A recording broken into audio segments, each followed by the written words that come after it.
Welcome to I Love the Library. Well, spring is right around the corner, and what comes with spring? Baseball. I read the book Chief Bender's Burden by Tom Swift.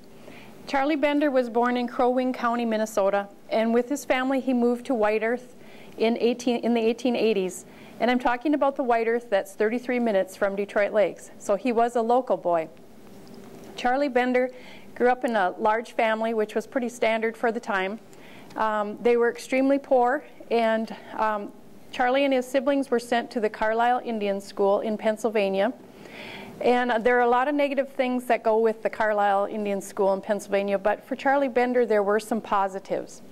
First of all, he had enough food to eat, which was a problem at home.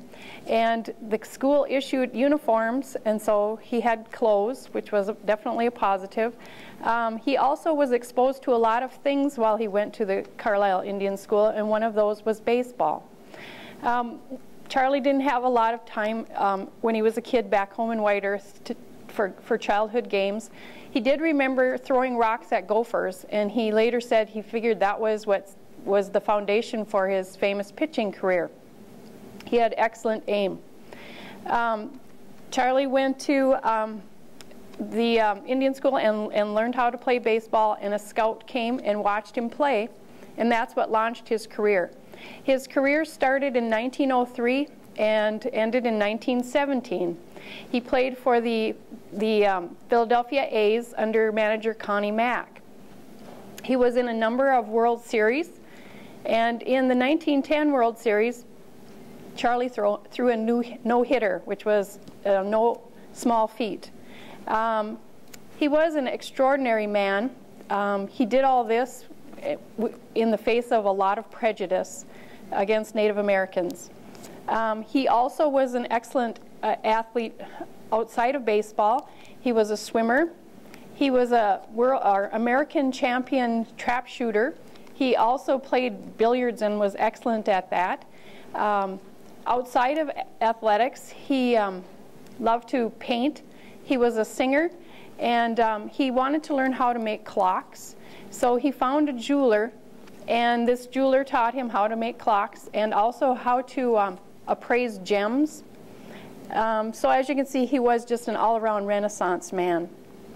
I recommend the book. I thought it was very good, especially if you like baseball.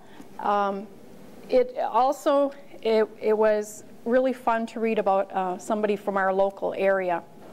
There are all kinds of books on baseball here in the library. Here's another one. It's The Corporal Was a Pitcher, The Courage of Lou Brissy by Ira Burkow. And Lou Brissy was a soldier in World War II. He was severely wounded in Italy, and the doctors were going to amputate his leg, but he told the doctors that he'd just soon take his chance with death. And of course it worked out really well for him. He also played for the Philadelphia A's under Connie Mack. This one is Satchel, The Life and Times of an American Legend by Larry Tye. Satchel Paige was born to an Alabama washerwoman who had 12 mouths to feed. He learned how to throw by throwing bricks, defending himself in his neighborhood. So as you can see, there are quite a few books on baseball here at the library. So I hope to see you at the library.